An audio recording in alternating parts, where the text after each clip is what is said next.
Alléluia.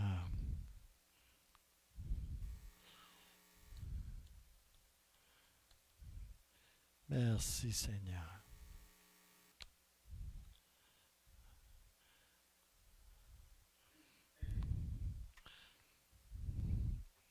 Bonjour à tout le monde. Alléluia. Bienvenue au Centre chrétien des Sept-Îles, au 569 rue Brochu. Alléluia. Merci Jésus. Alléluia. Est-ce que ça a l'air de retransmettre? Oui? Oui, il est actuellement en direct. Bonjour à tout le monde en ligne. Alors, quelques petites annonces. Euh, vous pouvez soutenir l'œuvre du Centre chrétien des Sept-Îles à travers des offrandes, des dons et avec vos dîmes. Et vous pouvez utiliser Interact pour contribuer via Interact. Et vous avez toutes les coordonnées sur la page Facebook et ici sur le PowerPoint également. Alors, je vous remercie pour vos contributions. Je vous remercie pour votre fidélité. Et je prie, Seigneur, que tu puisses multiplier les dîmes et les offrandes pour l'avancement de ton œuvre ici à cette île, sur la côte nord et jusqu'aux confins du monde. Amen. Alléluia. Alors, la prochaine réunion de prière et d'intercession aura lieu mercredi le 19 mai. Le 19 mai? Le 19 mai à 19 heures. Alléluia. Vous êtes tous le bienvenu. Alléluia. Merci Seigneur. Alléluia. Aussi, on est rendu à la 17e session. L'écriture en rouge ne paraît pas beaucoup. Hein? On est rendu à la 17e session et elle va avoir lieu le vendredi 28 mai. C'est-à-dire que vendredi, la semaine prochaine, il n'y a pas de réunion en ligne. Ça va au vendredi suivant, qui se trouve à être le 28 mai, à 19 heures. Alors, il est important de retenir que la semaine prochaine, qui est une longue fin de semaine aussi, à cause de la fête de la reine Élisabeth, qui est maintenant veuve. Alors, mais ce n'est pas à cause de cela qu'il n'y a pas de réunion, là.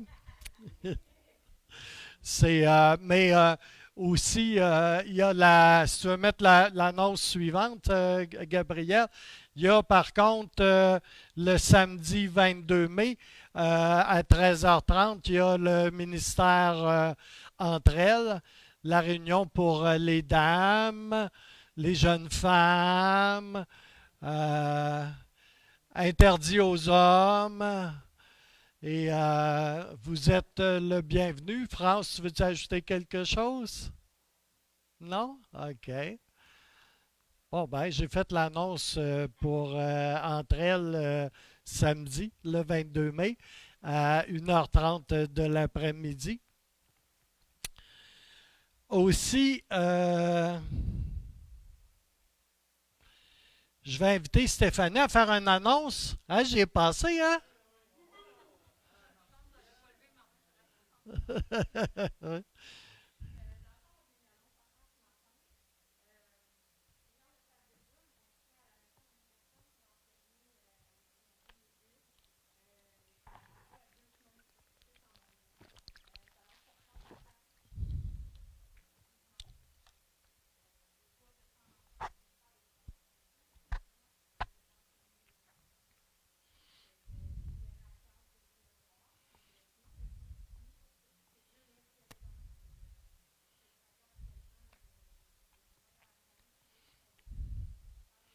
Alléluia.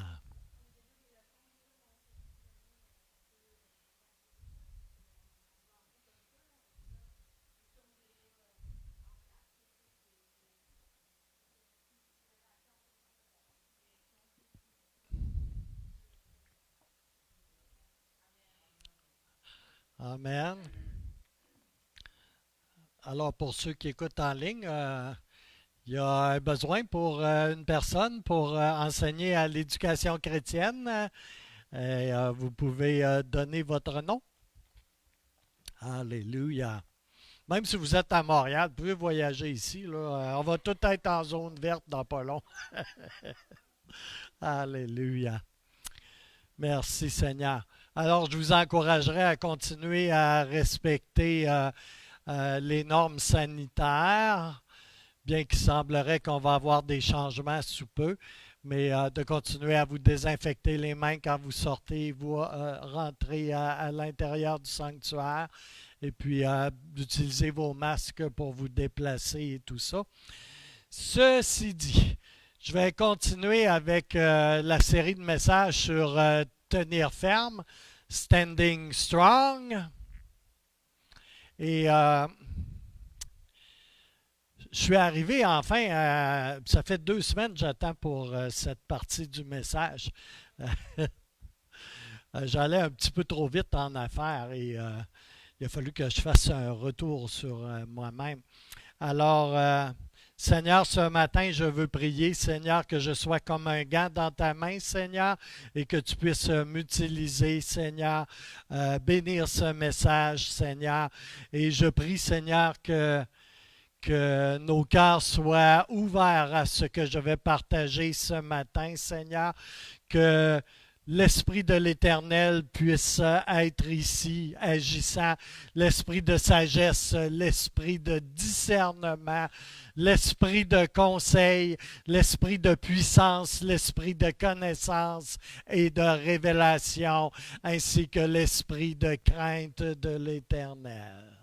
Dans le beau et puissant nom de Jésus victorieux. Alléluia. Merci Seigneur. Je veux qu'on fasse 2 déclarations ce matin encore. La Bible. OK, on commence. La Bible est la parole de Dieu qui me parle à moi ici et maintenant. Alléluia. Et merci Seigneur pour ta parole. 2e déclaration.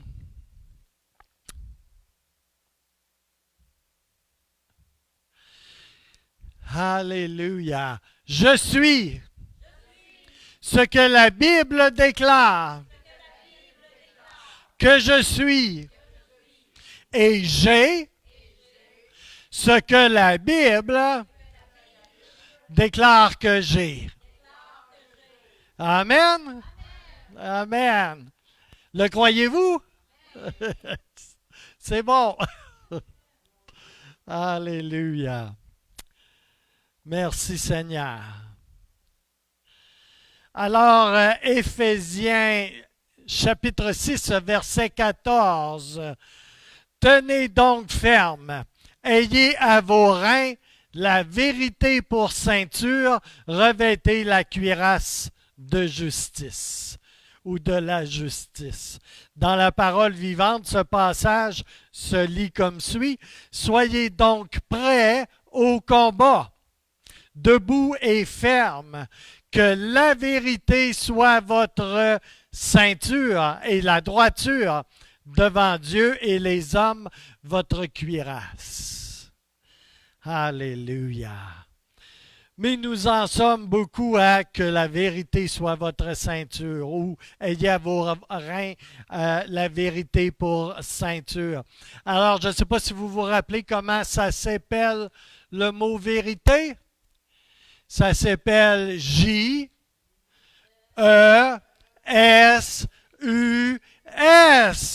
Alléluia. Je suis sûr que vous pensez que c'était V-E-R-I-T-E. Mais non, c'est J-E-S-U-S. Jésus. Jésus est la vérité. La vérité, c'est Jésus. Alléluia. Alors, j'ai un beau petit passage pour vous pour ouvrir ce matin. Le passage se trouve en Osée, chapitre 4 et verset 6. Ça va comme suit. Mon peuple, c'est le Seigneur qui parle à travers du prophète Osée. Mon peuple est détruit parce qu'il lui manque la connaissance. Vous pouvez remplacer connaissance par vérité. Puisque tu as rejeté la connaissance, encore là, vous pouvez changer pour vérité, je te rejetterai et tu seras dépouillé de mon sacerdoce. Oh, c'est sérieux. Puisque tu as oublié la loi de ton Dieu, j'oublierai aussi tes enfants. Ouch! Alors, ici encore, il est dit que le plus grand ennemi de la vérité est le manque de connaissance, de révélation, de vision. L'ignorance de la vérité de Dieu, qui est évidemment la seule et véritable connaissance, soit la parole de Dieu, a des conséquences. C'est ce que Osée nous dit. Et il s'avère intéressant ici de remarquer que cela a des conséquences pour les enfants. Particulier, non? C'est que l'engagement et l'application de la vérité, bien-aimé, n'est jamais optionnel. Combien, j'ouvre une parenthèse ici, mais combien aiment assez pour dire la vérité à leurs enfants? Soit on leur dit la vérité, soit on entretient le mensonge avec les conséquences qui sont générées par le mensonge. Il y a de quoi à méditer, je pense, sur la parole que Dieu avait confiée à Osée.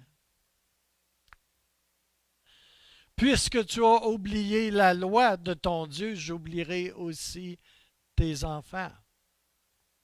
Et vous savez qu'on a des promesses pour les enfants, pour nos enfants. Amen. En quelque part, on a toujours deux choix. On arrache de nos Bibles ces paroles qui sont la parole de Dieu, telles que transmises par le prophète Osée. On arrache cela de nos Bibles ou on tombe sur nos genoux pour prier et pour ensuite se relever et agir conséquemment et appliquer la vérité à nos vies pour justement enseigner nos enfants dans la vérité, ce qui implique de leur dire également la vérité. Moi, je suis parent, j'ai été un parent de jeunes enfants, je suis un grand-parent maintenant. Alléluia. Est-ce que je vais assez aimer mes enfants pour leur dire la vérité? Aimer, c'est dire la vérité aussi. C'est pas seulement se mettre la tête dans le sable. C'est pas parce que c'est un Larose ou mes petits-enfants sont des Laroses qui vont s'en aller au ciel. N'est-ce pas? Je leur dois la vérité. Quand même leur père est pasteur ou leur grand-père,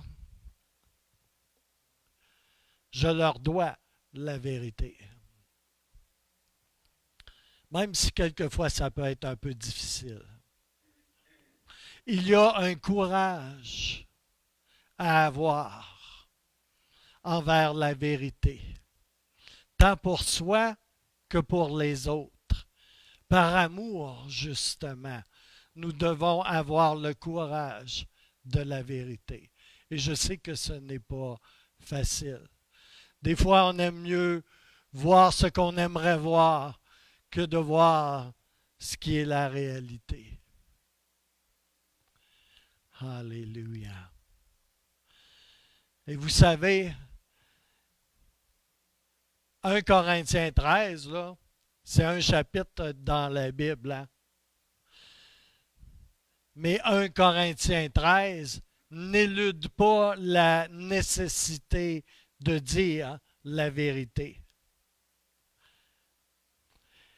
Ça n'empêche pas qu'il faut appliquer la vérité. Et ça n'empêche pas non plus qu'on se doit d'être soumis et obéissant à la vérité. 1 Corinthiens 13 ne se pose pas en contradiction de tous les autres passages de l'Écriture. On a besoin de la sagesse de Dieu pour trouver un équilibre et pour vraiment faire dire et agir selon ce que le Seigneur veut que l'on fasse. Ce n'est pas toujours évident. De tolérer le mensonge, je vous rappelle qu'on est dans la ceinture de vérité, c'est pour cela que je parle ici. Là. Ça se trouve à avoir des applications très pratico-pratiques. Là. De tolérer le mensonge ou les demi-vérités, ça n'a rien à voir avec l'amour selon Dieu. Ça n'a même pas rien à voir avec l'amour tout court. C'est de l'irresponsabilité dans les faits. Et un grand manque d'amour également. Et vous savez, frères et sœurs, si la vérité de Dieu en ce monde ne sort pas de votre bouche, d'où viendra-t-elle? Qui la dira? Si la vérité de Dieu ne sort pas de ma bouche avec mes enfants, d'où viendra-t-elle? Des cartoons, des dessins animés, de ce qu'ils voient à la télévision ou sur TikTok ou whatever? Je pense pas, non. C'est même plutôt le contraire.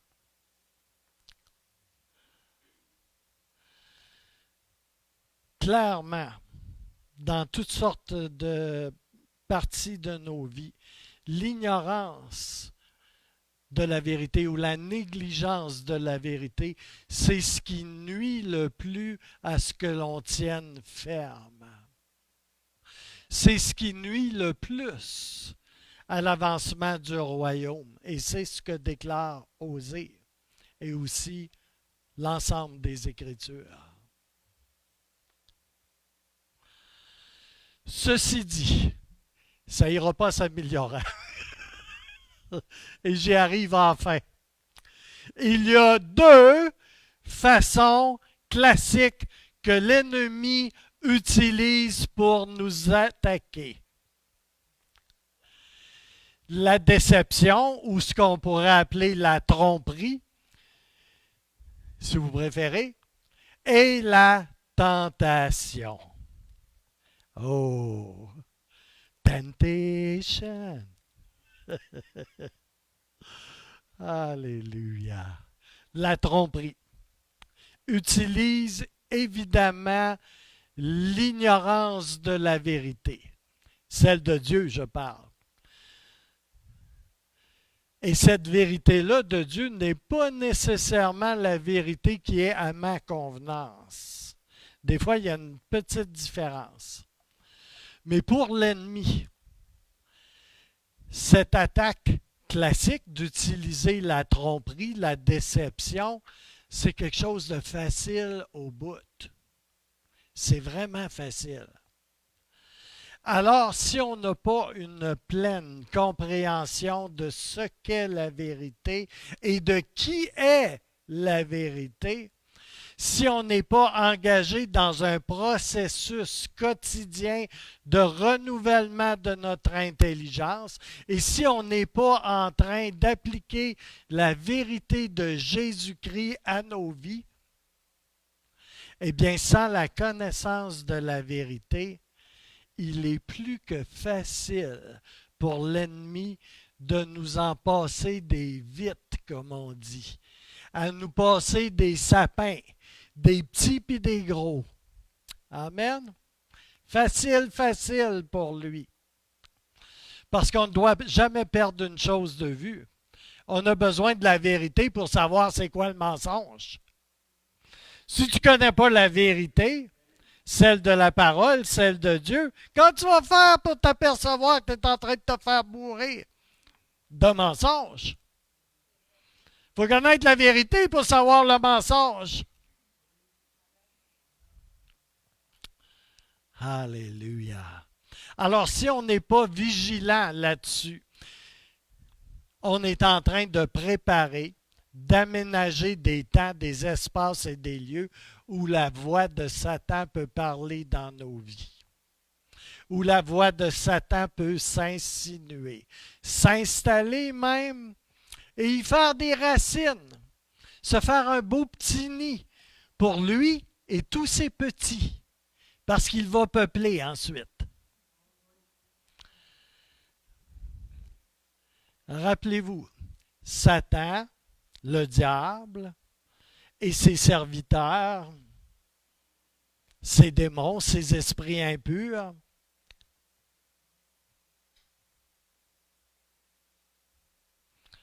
utilisent toujours la tromperie et les tentations. C'est ce qu'ils font. La tromperie, elle utilise l'ignorance de la vérité. Il va utiliser la vérité que tu tasses. La vérité que tu tasses bien facilement du revers de la main avec bof, bof, bof. C'est pas grave. C'est ce qu'il va utiliser. Il utilise l'espace vacant laissé par l'absence de la vérité. C'est comme s'il y avait un vide là, qui n'est pas rempli par la vérité. Et lui, il vient et il veut la remplir par toute autre chose. C'est logique. L'ignorance de la parole, c'est un beau vide à remplir. Une aubaine pour lui. D'où vient Satan? Où vivait-il auparavant? Vous savez qu'un de ses noms était Lucifer.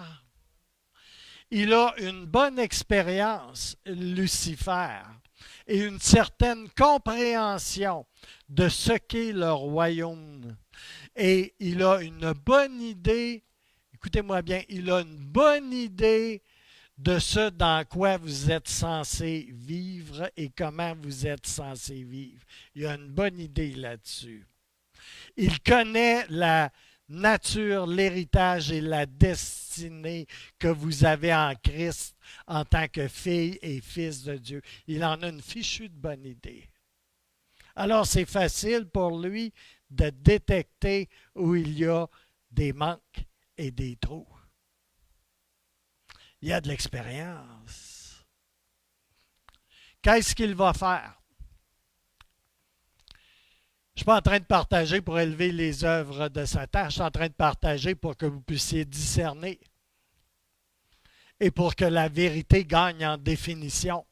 Et si la vérité gagne en définition, ben le mensonge va s'en trouver d'autant plus exposé. Qu'est-ce qu'il va faire? Il va regarder vos failles et il va regarder à vos carences. Il va cibler vos lieux d'ignorance. Vos lieux d'ignorance ou les places où est-ce que vous n'êtes pas conforme avec la parole de Dieu. Il va trouver la place où c'est arraché la page dans ta Bible parce que ça ne faisait pas ton affaire. Il va trouver les endroits où est-ce que tu n'es pas conforme avec la vérité. Et c'est en plein là qu'il va attaquer. C'est là qu'il va chercher à vous tromper et à vous conduire dans la déception. Et s'il le peut, encore plus loin. L'ignorance, pour lui, c'est un beau grand lit confortable, où la tromperie va faire ses petits. Une terre propice pour planter des semences. Mes endroits d'ignorance. mes endroits où je ne laisse pas la vérité s'installer dans ma vie. Mes endroits, mes places dans ma vie où je n'applique pas la vérité et où je ne me soumets pas à la vérité de Christ sont autant d'opportunités pour lui. Sont autant d'opportunités pour que l'ennemi prenne avantage sur moi à travers la tromperie et la tentation. Ce sont des endroits où il peut venir contre moi avec une chance de succès. Il y a une guerre spirituelle, frères et sœurs. Il est l'ennemi de nos âmes. Il ne nous aime pas.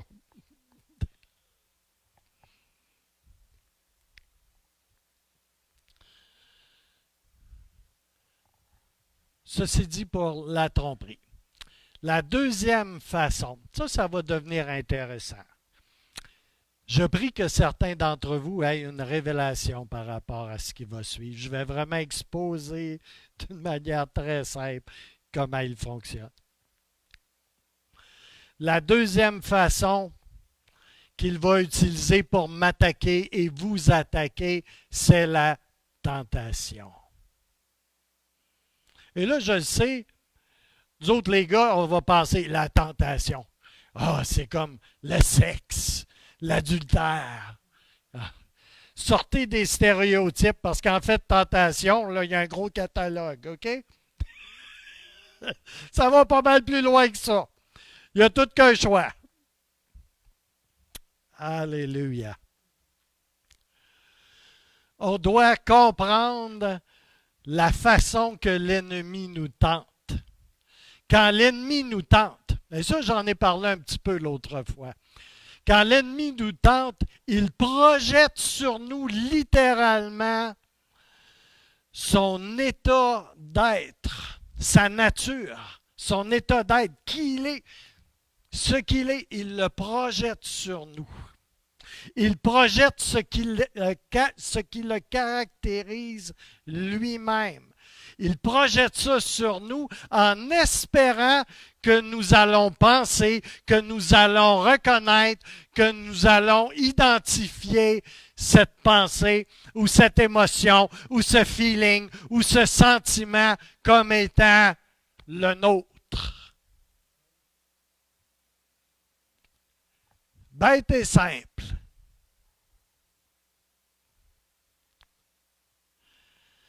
Et à cause de cela, si nous pensons que c'est à nous, c'est de nous, ben ça se peut qu'on ne le rejette pas comme venant d'ailleurs, n'est-ce pas? Tu sais, Paul, il dit, c'est le péché qui agit en moi. Hein?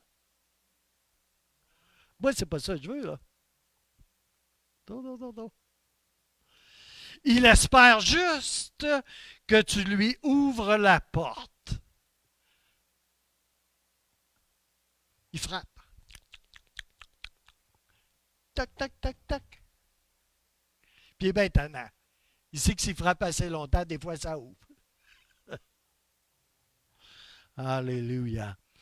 Si vous voyez votre pensée et votre cœur comme un genre de gros coffre-fort blindé, inaccessible aux influences extérieures, eh bien, vous avez bien peu de connaissances de ce qu'est l'esprit et de ce qu'est l'activité des esprits. Il vous en manque un petit bout. Vous savez, on ressemble beaucoup plus à un portail, à une porte, ouverte ou fermée, qu'à un coffre-fort blindé qu'il n'y a jamais rien qui rentre et qu'il n'y a jamais rien qui sort. C'est pas la réalité, ça. Ça circule. Ça circule ici, hein? Ben, il n'y a pas rien qu'ici que ça circule. On ressemble pas mal plus à des granges, les portes grandes ouvertes qu'à autre chose.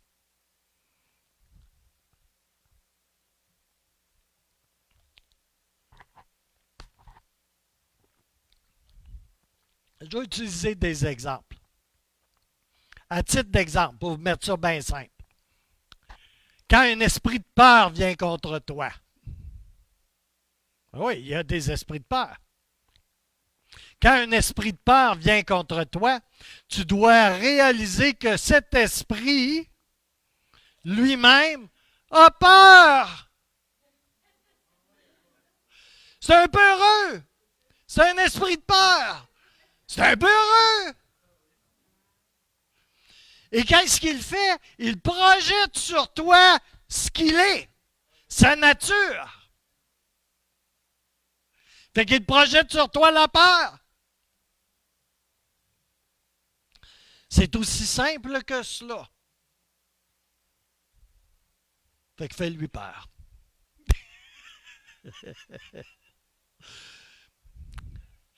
Comprenez bien ceci ce matin. C'est sa propre peur à cet esprit de peur qui est projeté sur vous.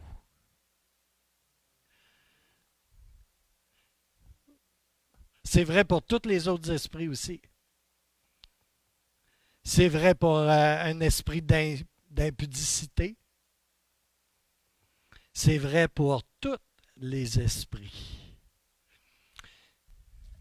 C'est vrai pour un esprit de séduction. Vous savez, mesdames, le beau petit blondinet, là, il n'est pas juste blond avec des petites boucles. Il y a quelque chose en arrière de lui qui est pas mal moins séduisant, on va dire. Je me souviens que France avait vu un esprit de séduction sur un gars, hein, dans le temps qu'on travaillait au resto. Hein. Elle a failli vomir. Oui, c'est la même chose. Elle l'a pas trouvé cute. Bien que lui, il devait se trouver pas mal cute, tu sais.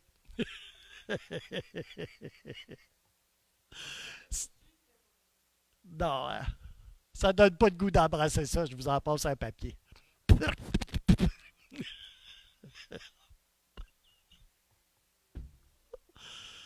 Alléluia. Alors, c'est sa propre peur à cet esprit de peur qui est projeté sur vous. C'est simple, hein? C'est clair. Il projette qui il est sur vous. Il projette sa nature sur vous. Si vous saisissez cela ce matin, vous avez déjà un bout de chemin de fait quant à discerner des choses dans le spirituel. Vous vous rappelez l'illustration que j'ai utilisée du miroir à main que je vous ai donné il y a quelque temps? Tout ça, ça se ressemble beaucoup. Galates 5, on va continuer. Galates 5 nous donne 9 fruits produits par le Saint-Esprit. Vous savez que le Saint-Esprit, c'est un esprit, hein? C'est aussi une personne, il y a une personnalité, mais c'est un esprit. Alléluia. Vous savez que moi aussi, je suis un esprit? On ne compliquera pas trop ça, le matin. Alléluia. Alors, Galates 5 nous donne... Vous savez que Dieu est esprit? Oui, oui, oui. Tu sais? Galates 5 nous donne... non, je n'irai pas là. Galates 5 nous donne 9 fruits produits par le Saint-Esprit dans notre vie. OK? Le Saint-Esprit produit des fruits dans nos vies. C'est quoi qu'il fait? Il projette de sa nature en nous. Celle-là, il ne faut pas la chasser. Il ne faut pas y dire non, non, non. OK? Il faut dire oui, oui, oui. Je la veux, ta nature. C'est la nature de Dieu. Vous comprenez le principe? Ça s'applique du bon côté comme ça s'applique du mauvais côté. OK? C'est simple. C'est tellement simple. Mais c'est très réel. Tu t'exposes au Saint-Esprit, tu te plugues, tu te connectes avec le Saint-Esprit, là, tu vas produire du fruit. Tu vas devenir fruiteuse, tu vas devenir fruiteux. Alléluia. Pour Dieu, pour le royaume. Si tu connectes avec la gang de face plate, là, avec la gang d'esprit impur, puis tout ça, là, c'est quoi si tu vas produire? Parce qu'eux autres, ils vont projeter tout autre chose que les 9 fruits. Ça va être des fruits pourris. Puis ça ne sentira pas bon, puis ça ne regardera pas bien non plus. Vous comprenez le principe? C'est très, très simple. Mais on n'en a pas toujours conscience. Il y en a qui ne réaliseront jamais ça. Ils deviennent le jouet de ces esprits. Et il y en a plein, là. Il y en a partout, là.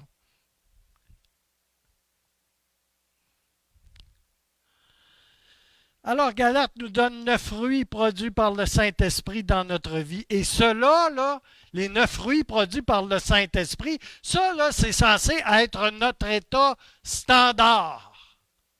Hein? On est supposé d'être comme ça. On est des chrétiens, on est des enfants de Dieu. Ça, là, les 9 fruits de Galate, là, ça, c'est moi.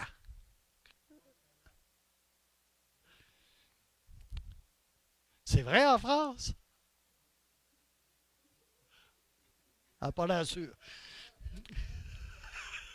Mais c'est ça. Ah, Jésus, oui. Ah, merci. T'es bien mieux d'être en Jésus, mon homme. Alléluia. Mais cela est censé être notre état émotionnel positif selon l'Esprit. Ça, c'est le chrétien standard rempli du Saint-Esprit et qui marche dans l'Esprit.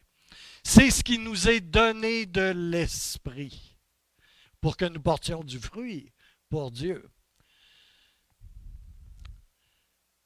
Alléluia. C'est ça qui est normal en tant qu'enfant de Dieu.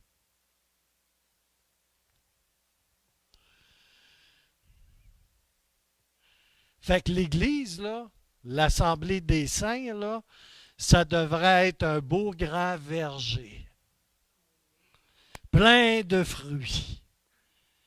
Pas un champ de patates puis de navets, un beau grand verger, plein de fruits de toutes sortes. Alléluia. Pas un champ de légumes. Un champ de fruits. De beaux fruits. Alléluia. Vous êtes tous des beaux raisins, des belles cantaloupes, des beaux gros melons. Alléluia. Des fraises, des beluets. Alléluia. Alors, comment allez-vous évaluer, réaliser comment vous pouvez être tenté? C'est simple. Comment vous êtes effectivement et précisément tenté? Eh bien, c'est bien, bien simple. Tout est simple un matin. Okay? Tout ce qui vient contre moi dans mes pensées, dans mes émotions, dans mes feelings, comme on dit, dans mes sentiments, et qui contredisent ce que sont les fruits de l'esprit dans ma vie, je les traite comme étant des tentations. Temptation. Et je ne leur accorde aucun droit et aucune autorité de venir me dire quoi que ce soit ou de venir m'imposer quoi que ce soit ou de venir me dire quoi faire et quoi pas faire. Clair comme du cristal. Tu es censé faire quoi? Porter du fruit? Être fruiteux? Tu es censé manifester les 9 fruits de Galate? C'est ce que tu es censé être. Fait que qu'est-ce qui vient puis qui est le contraire des fruits de Galate, là?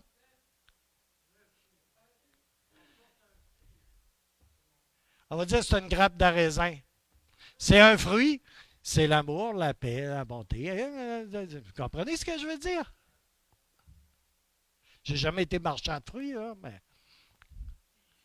s'il y a quelque chose qui vient, qui est le contraire de ce qu'est la manifestation des fruits de l'esprit, ou du fruit de l'esprit, madame, eh bien, cela ne vient pas de Dieu.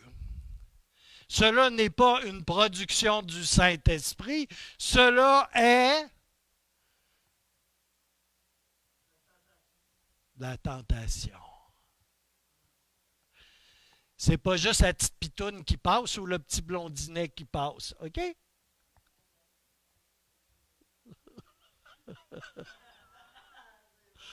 C'est parce que j'ai souvent l'impression qu'on réduit tentation à certaines petites choses.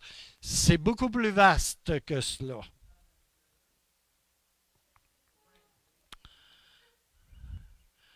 That's it. Si c'est étranger aux fruits de l'esprit, ça passe pas.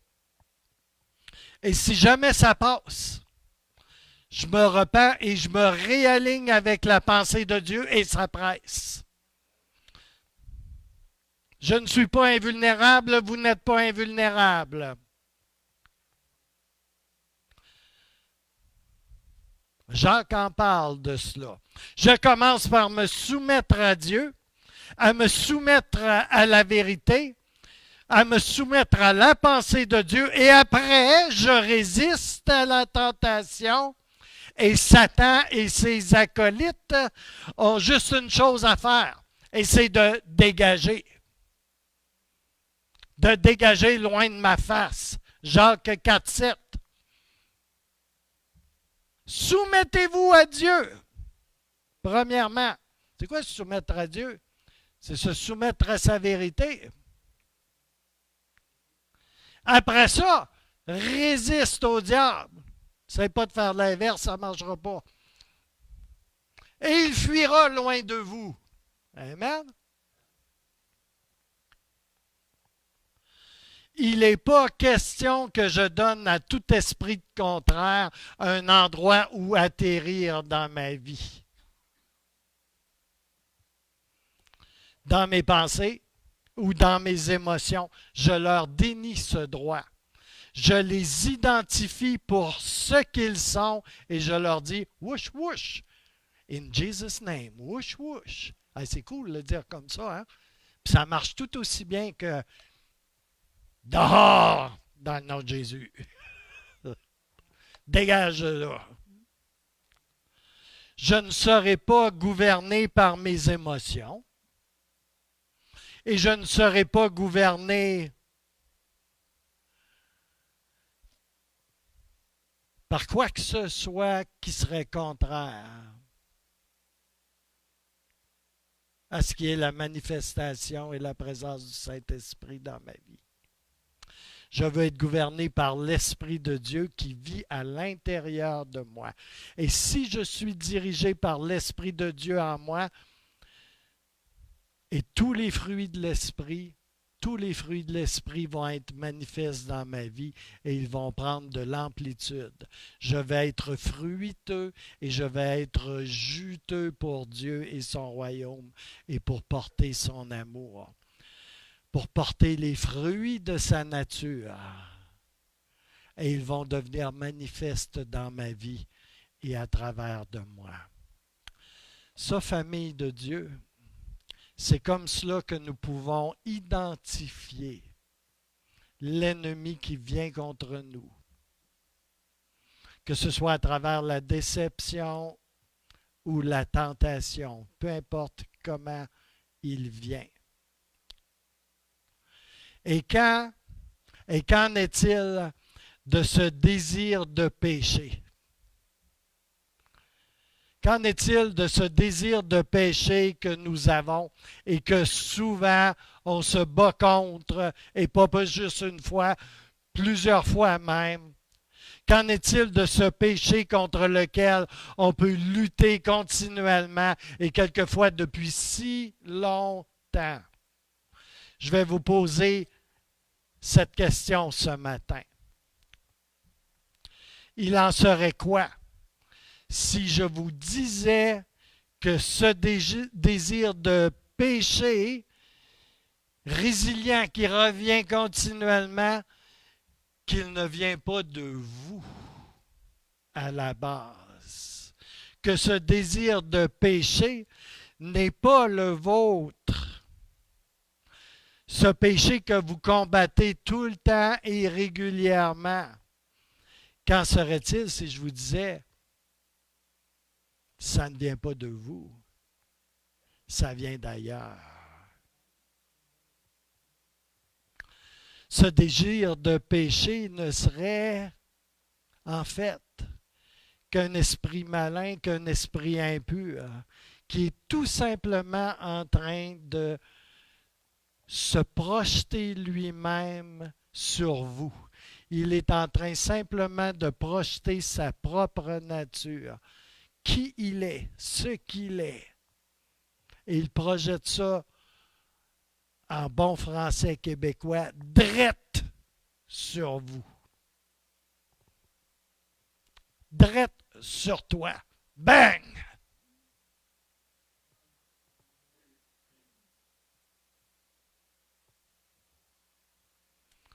À quoi joue-t-il? Ce qu'il espère, ce petit esprit malin, c'est que vous vous mettiez en accord avec lui. C'est ça qu'il veut. Il espère que vous vous appropriez ce désir comme étant le vôtre. Peu importe ce que c'est. C'est ce qu'il espère. Et vous savez quoi? Ça marche assez souvent. Et si vous vous mettez en accord avec lui, en acceptant ce désir ou cette tentation comme étant la vôtre, comme étant à toi, tu viens en même temps avec l'acceptation, avec ta mise en accord, de lui donner beaucoup de pouvoir et d'influence sur toi. Ce avec quoi, ce avec qui tu te mets en accord, tu lui donnes du pouvoir.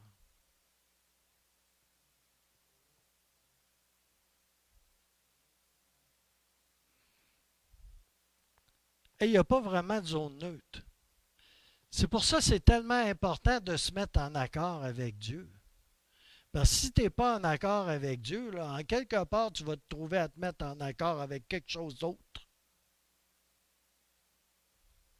Avec de quoi d'autre.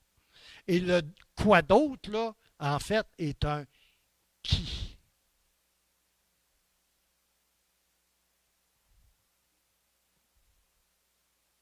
Toute qu'une affaire, hein?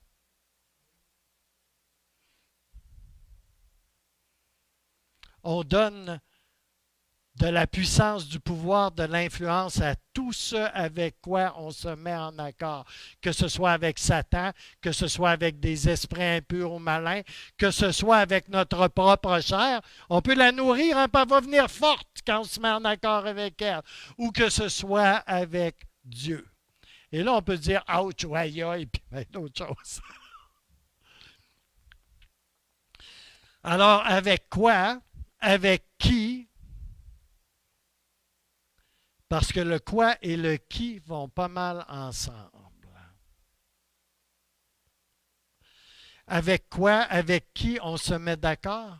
Avec Dieu et avec sa parole, avec la vérité. Parce que si ce n'est pas avec Dieu, si ce n'est pas avec sa parole, si ce n'est pas avec la vérité, vous allez donner beaucoup de pouvoir et d'influence sur votre vie à bien d'autres choses qui est férocement contraire à la parole de Dieu et à la vérité. Alléluia.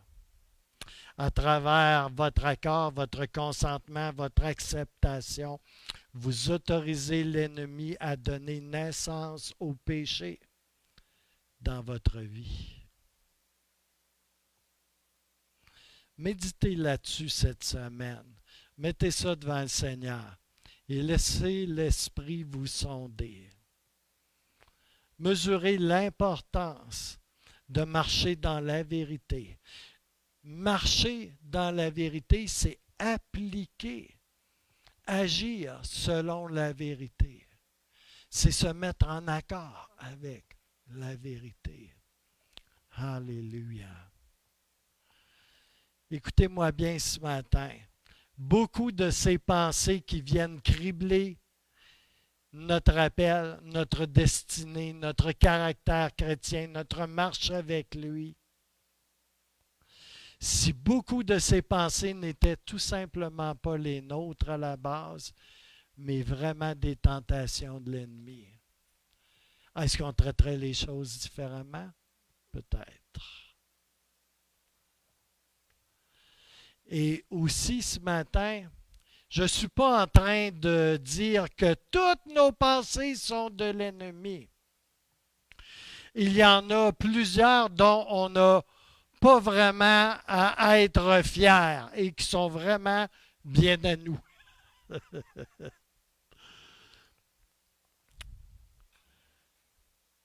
Et souvent, on est aussi très charnel. OK? Bien charnel, bien animal, bien bête. Et c'est le cas de le dire. Et on a souvent de ces pensées qui nous viennent tout simplement de notre mentalité d'orphelin, d'avant qu'on ne connaisse le Seigneur, d'avant qu'on ait été adopté par le Seigneur.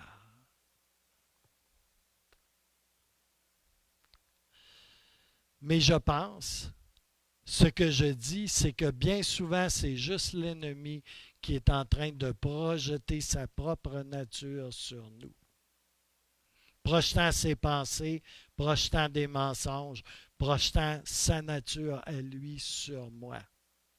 Et je n'ai pas à prendre ça comme étant moi. Parce que quoi? Je suis né de nouveau. J'ai une nouvelle identité. Je suis réconcilié avec Jésus-Christ. Je suis en processus de renouvellement de mes pensées. Alléluia. Je suis un enfant de lumière. Je marche dans la lumière et je marche dans la vérité. Alléluia. Et il y en a un que ça dérange, j'aime pas ça. Alléluia. La parole dit, en Genèse 4, 7, le péché se couche à la porte. Vous la connaissez celle-là, hein? Et ses désirs se portent vers toi.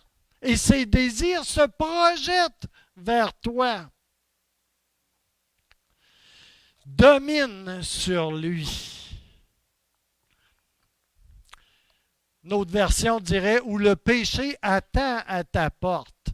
Et il attend là pour te dévorer. Mais toi, domine sur lui. Il attend le temps opportun. Il est patient. Il se couche à ta porte, tout près. Il n'est pas loin. Il attend l'occasion. Il attend la porte ouverte. Il attend que tu le fasses entrer. Il attend que tu te mettes en accord. C'est comme ça que tu le fais entrer. C'est comme ça que tu lui donnes une invitation à entrer. Et il est en train d'attendre à ta porte pour projeter sur toi sa nature ou pour implanter un beau gros mensonge dans ton cœur, dans tes pensées. Et ça va produire une action.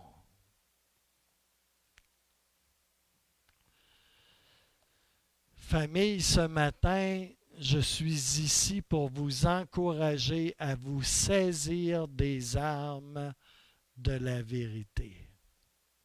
Je suis ici ce matin pour vous dire que Dieu vous a donné des armes et que la vérité en est une.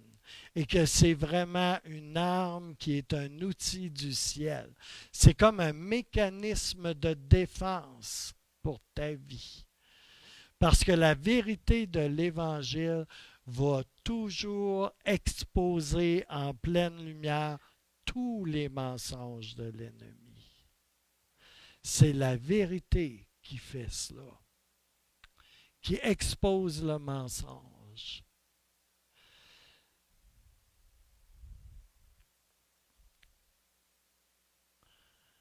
Alléluia. Seule la vérité peut vraiment vous faire discerner ce qu'est le mensonge.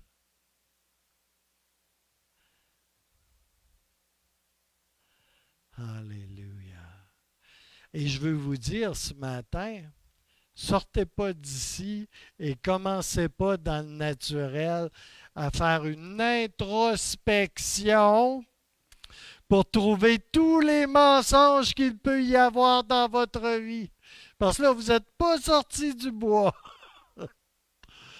Alléluia. Mais regardez à Jésus-Christ. Focalisez sur le Christ. Alléluia. Et demandez-lui d'exposer le mensonge dans votre vie. Et demandez-lui de le démanteler, le mensonge, de détruire tout mensonge dans lequel vous croyez dans votre vie. Et on en croit tous.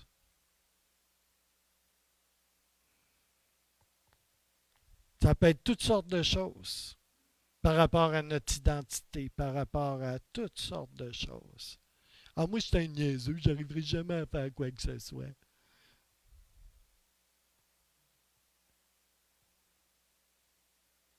Plein de choses.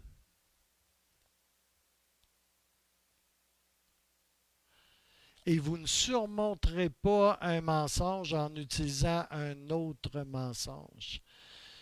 Vous devez utiliser pour surmonter et dominer sur un mensonge la vérité de Dieu. Et autoriser la vérité de Dieu à exposer le mensonge. Alléluia. Jacques, y en a-tu qui aiment l'épître de Jacques ici? Oui? Ah. La plupart des gars que je connais, ils ont tout arraché ça de leur Bible. Je vais vous dire, le premier livre que j'ai fait une étude quand je suis venu au Seigneur, là, j'en ai eu mon argent, hein, c'est comme l'épître de Jacques. Je ne sais pas pourquoi. Je pense que l'Esprit en avait après moi. Alléluia. Jacques dit en bref, ne soyez pas seulement un auditeur oublieux de la parole. On peut paraphraser, hein? Ne soyez pas seulement un auditeur oublieux de la vérité, mais soyez un faiseur de la parole, un doer de la parole ou un doer de la vérité, quelqu'un qui accomplit, qui applique la parole, la vérité, qui agit et vit par elle.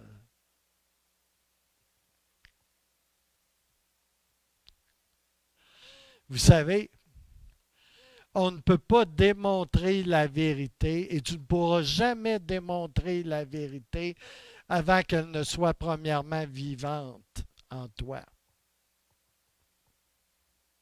Il faut que la vérité vive en toi, qu'elle soit réalisée en toi, qu'elle soit appliquée en toi avant de pouvoir vraiment la manifester à l'extérieur de toi.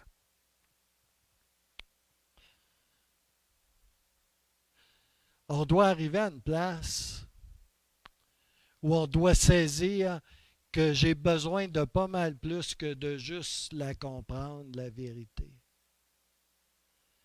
J'ai besoin de la rentrer ici. Et j'ai besoin de vivre, de marcher par elle et de l'appliquer dans ma vie. La vérité, là, c'est pas blablabla. Bla, bla, bla. Il y a des perroquets, là, ils sont capables de dire la parole de Dieu. J'en ai vu un perroquet, là, il citait là, des versets bibliques. C'était un perroquet chrétien. Il citait des versets bibliques. Mais je ne pense pas qu'il est en mesure de les appliquer dans sa vie, voyez-vous, et de les vivre. Il y a des chrétiens comme ça, hein? Oh oui. Ah, ils vont t'en citer des versets, mon homme. Mais s'il ne citerait pas de versets, là, tu ne saurais pas qu'il est chrétien, ce gars-là, ou cette fille-là. Tu n'en apercevrais même pas.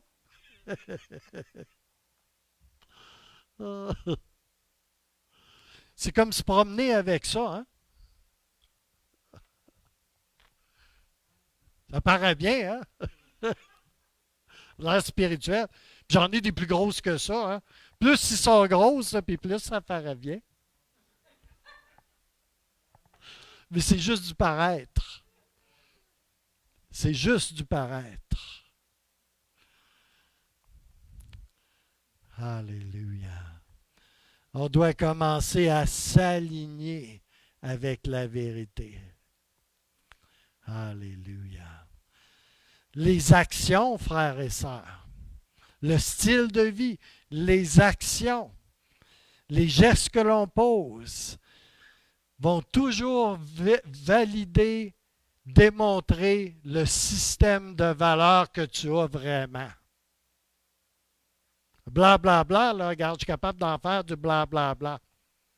Quand j'ai la bouche sèche, je prends un peu d'eau, puis je peux continuer à blablater. Mais les actions, ce que tu fais pas, ce que tu fais, ça montre le véritable système de valeurs par lequel tu vis. Système de valeurs, la vérité par laquelle tu vis. Exemple. Peut-être qu'il y en a qui ne l'aimeront pas, là, cet exemple-là. Mais l'Église est tellement importante dans ma vie, mes frères et mes sœurs, c'est tellement important dans ma vie. La koinonia, l'Ecclésia. Je savais en plus. C'est tellement important dans ma vie. Mais mes actions, mes habitudes, mes engagements montrent tout à fait le contraire.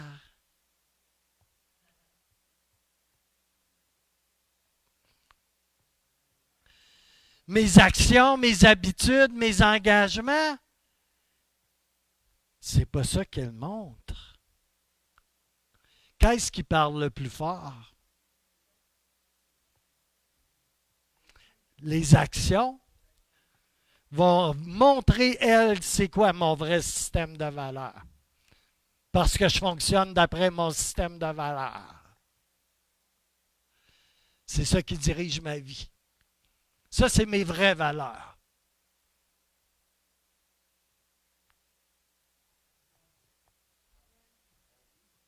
J'aime plus l'argent que le Seigneur. Eh bien, imaginez-vous donc que ça apparaît en quelque part, ça.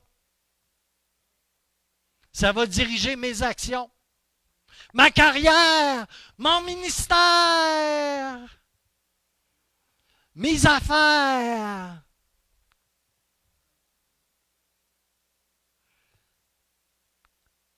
Ça va se manifester à travers ce que je fais et ne fais pas, à travers mon style de vie, et c'est mon système de valeurs qui est exposé au grand jour. C'est le vrai système de valeurs, là.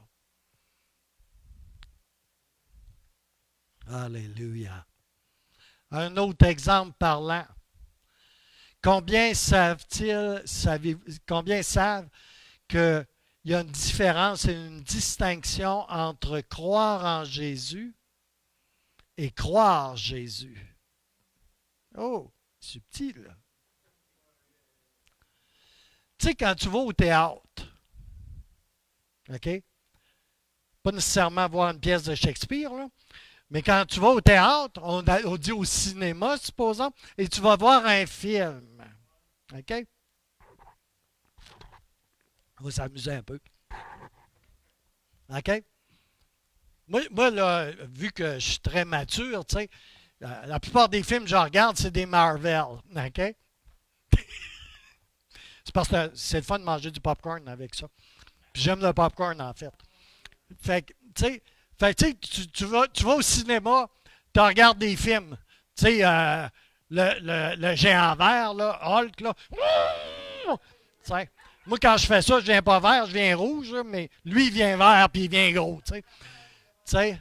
Puis, tu sais, quand tu vas au cinéma, tu sais, tu peux aller voir les Fantastic Four, tu sais, les 4 fantastiques, le géant vert, Hulk, ou, tu sais, le fer à repasser volant, là. de faire passer volant. Iron Man!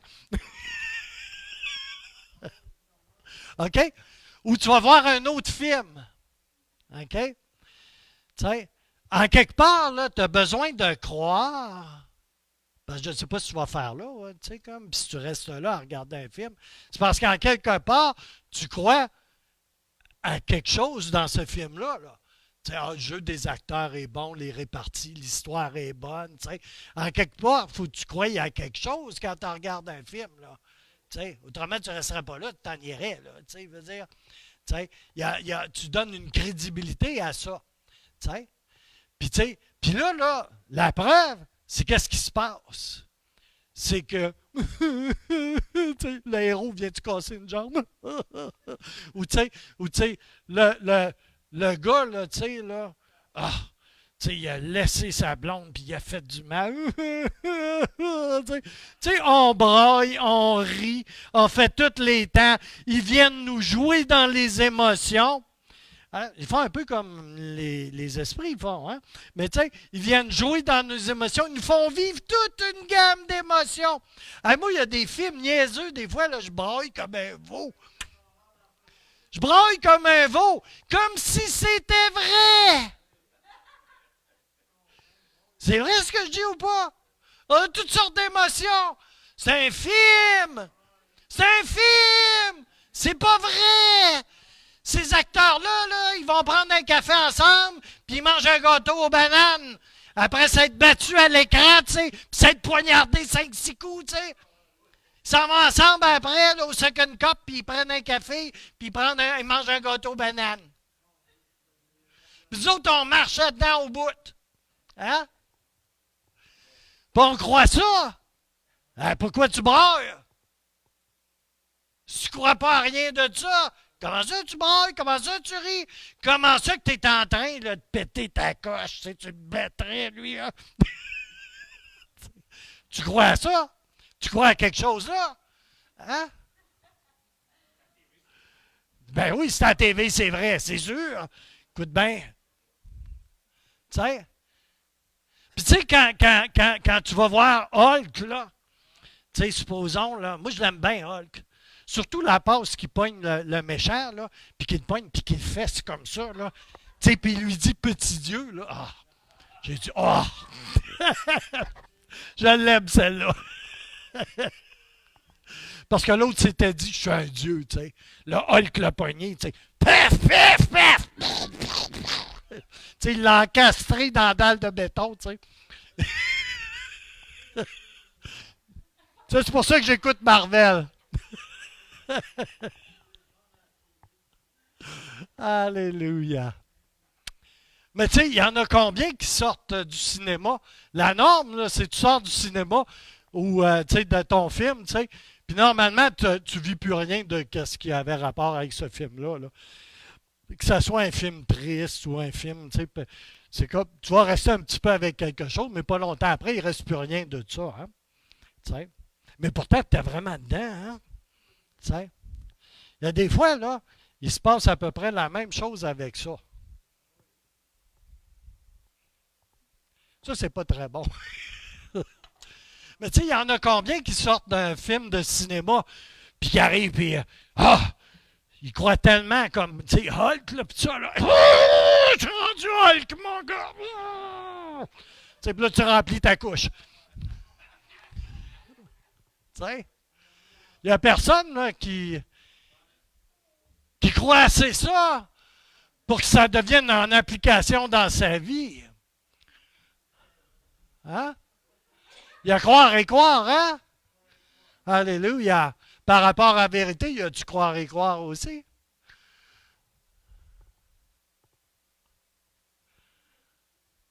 Tu sais, on entre dans l'espace sacré de la communion avec Dieu, avec la communion de l'intimité avec la parole. Il y a croire et croire aussi. Hein? On vit toutes des belles émotions dans la communion avec Dieu. Tu sais. C'est ça que Jacques parle. C'est exactement ça que Jacques parle. Hein? On est des auditeurs oublieux. Tu sais, après ça, on s'en va, puis ben, ça n'existe plus. Ou il n'en reste rien. Alléluia.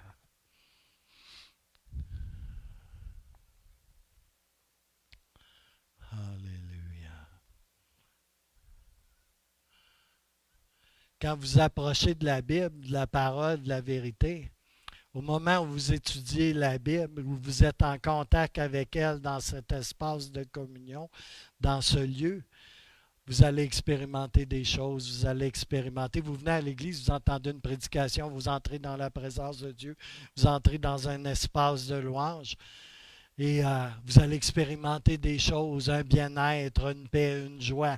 Vous allez expérimenter des choses au contact de Dieu. Vous allez, dans une mesure, expérimenter la réalité de cette vérité, d'une vérité. Et ça, c'est cool. Alléluia. Mais si vous ne faites pas le pas suivant, si vous ne vous dites pas, eh bien, du moment où je laisse le livre, du moment où je me lève d'ici, du moment où je sors d'ici, du moment où je sors de la présence bénie de ma relation, de ma communion intime et privilégiée avec le Seigneur. Alléluia. Du moment que je sors d'ici, je vais croire Jésus. Je vais croire ce que dit Jésus, ce que me dit Jésus. Toutes choses deviennent différentes. La différence entre croire en Jésus et croire ce que Jésus dit.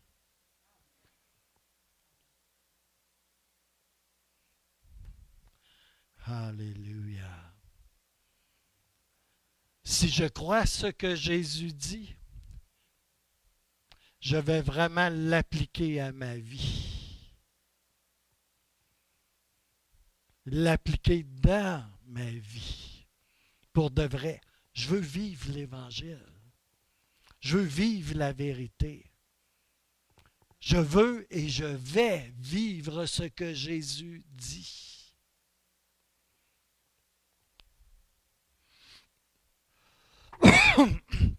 Si je ne fais pas le pas, si ça ne va pas jusque-là, vous ne faites que prétendre croire en la vérité. Vous ne faites que prétendre connaître la vérité. Essentiellement, vous ne faites que prétendre que l'Évangile est réel.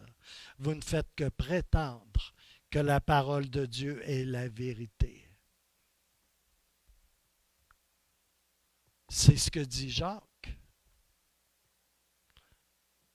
Je ne veux pas être une occasion de chute pour vous ce matin, mais je ne veux pas non plus que vous ne viviez qu'une autodéception, que vous possédez la vérité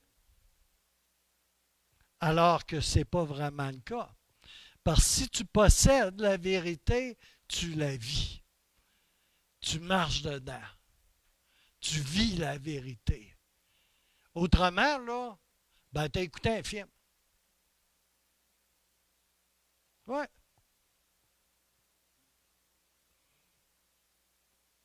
Puis tu ne seras jamais Hulk.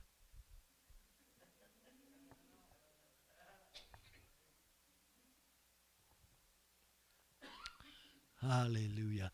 Jacques 1,22 dit, mettez en exécution la parole. Ne l'écoutez pas seulement. En vous décevant vous-même.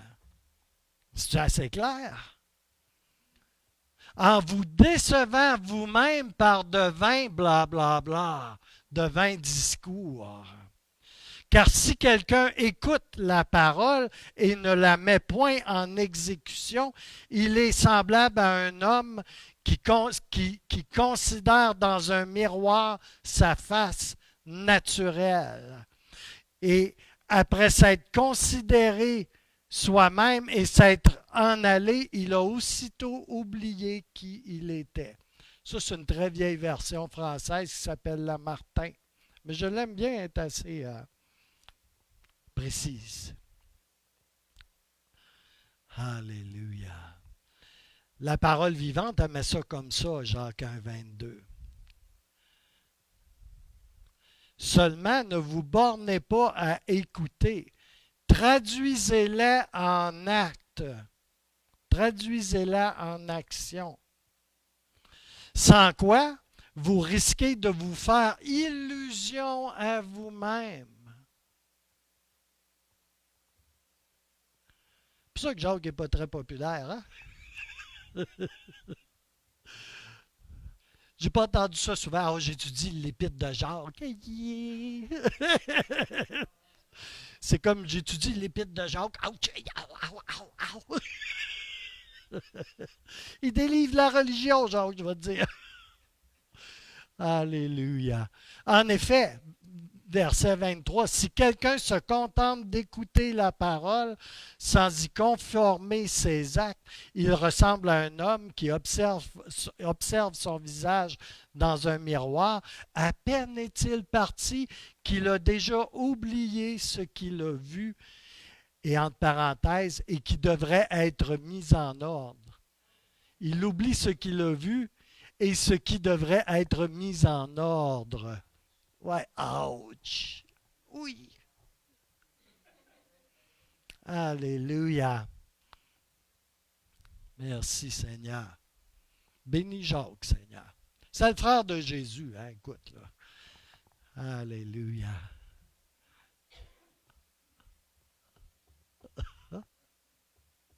Quelque chose, quand tu y penses, hein, tu es le frère de Jésus.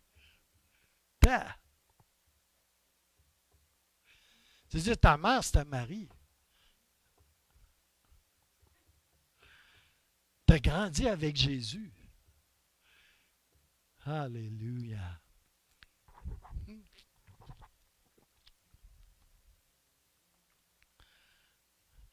La déception vient parce que je crois que j'ai la vérité. Et oui, je l'essaie dans ma tête. J'ai vu le film, tu sais, c'est ça. Je sais qu'il y a Hulk qui finit par gagner. La déception vient parce que je crois que j'ai la vérité, mais je ne fais rien avec. Il n'y a pas d'application. Et ce n'est pas une vérité par laquelle je vis.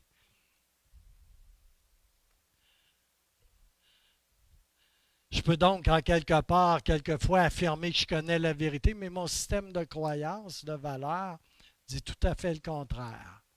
Parce que ça ne se traduit pas en acte. La déception vient parce que je crois avoir la vérité. Je crois que j'ai réellement le système de croyance, mais en réalité, je ne l'ai pas du tout. Et c'est vrai pour des zones précises dans nos vies, ça, souvent. C'est comme ça que le diable arrive à nous conduire dans la déception.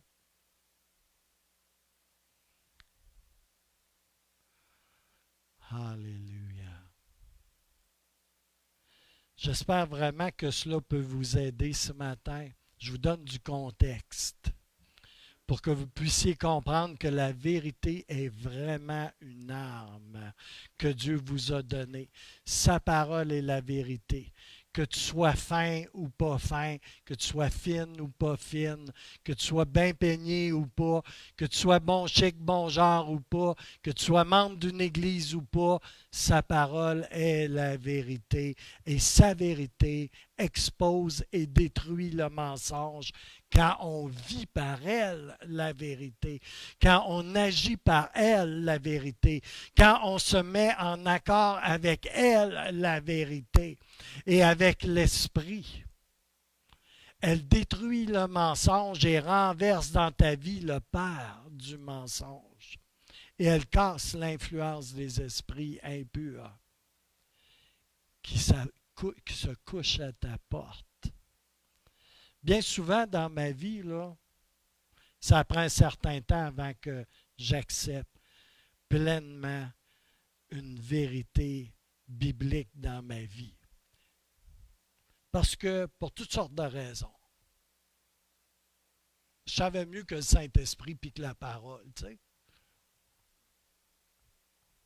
Ah oui, t'es intelligent quand même, là.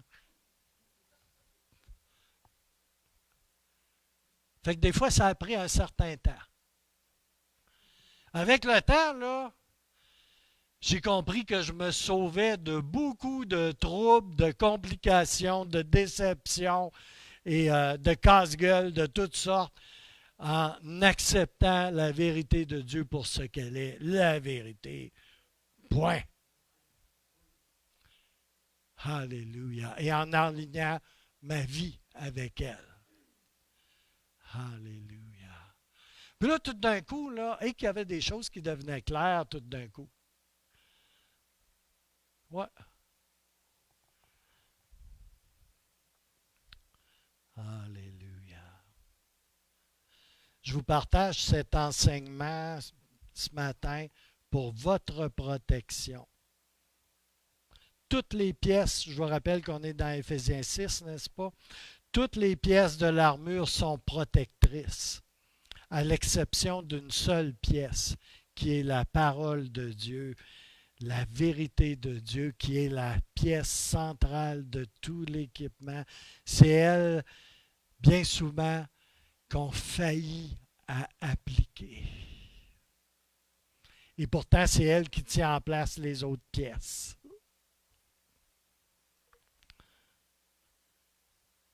Alléluia.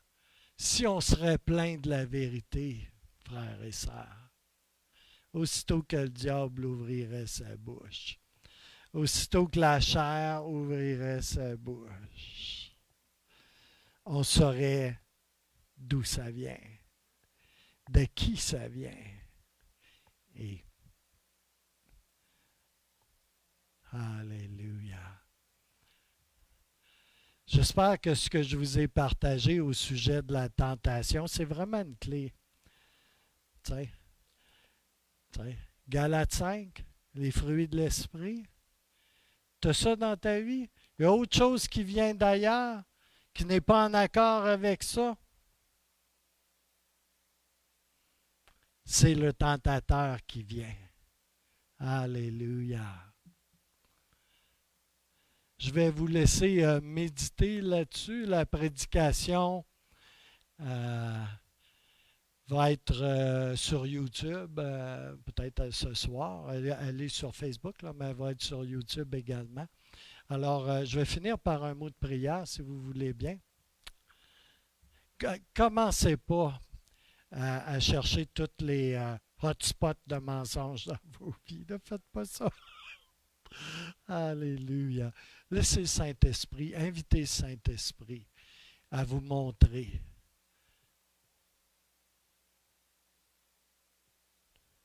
les voies d'accès et les mensonges.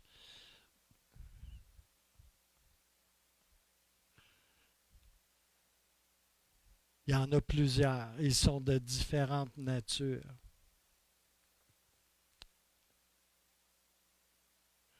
Alléluia. Je pourrais donner bien des exemples de ma propre vie.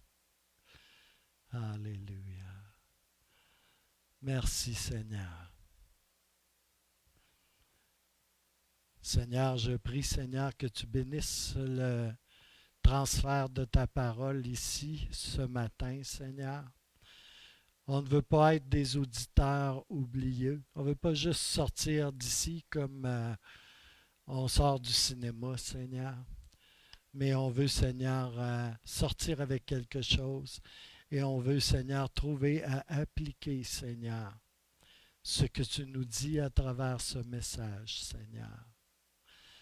Et je prie, Seigneur, pour la pleine et riche bénédiction de notre Seigneur Jésus-Christ sur ce message, Seigneur. Et Seigneur, que la vérité puisse être véritablement une ceinture à nos reins, Seigneur. Alléluia. Tout ce que tu nous as donné, Seigneur, et tu nous as donné tout ce qu'on a besoin. Tu nous as donné tout ce qu'on a besoin. Tu nous as donné tout ce qu'on a besoin. Alléluia. Sert à quelque chose. Alléluia. Ici et maintenant dans ma vie. Aide-moi à recevoir de toi, Seigneur, par rapport à ce que tu dis ici ce matin. dans le beau et puissant nom de Jésus. Aide-moi à appliquer, Seigneur, et à vivre de la vérité. Merci, Jésus. Alléluia. Et je veux juste confesser que je crois à ce que Jésus dit. Amen.